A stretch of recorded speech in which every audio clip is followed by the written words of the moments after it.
perbaikan blender. Informasinya ketika dicolokin listriknya langsung on. Pak, kita nyalakan.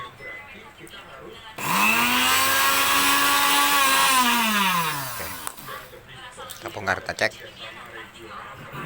Ini setelah kita cek, ternyata ini kabel saklarnya yang lepas, kepala soketnya nggak tahu hilang kemana.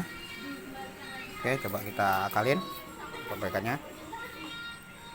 Tes.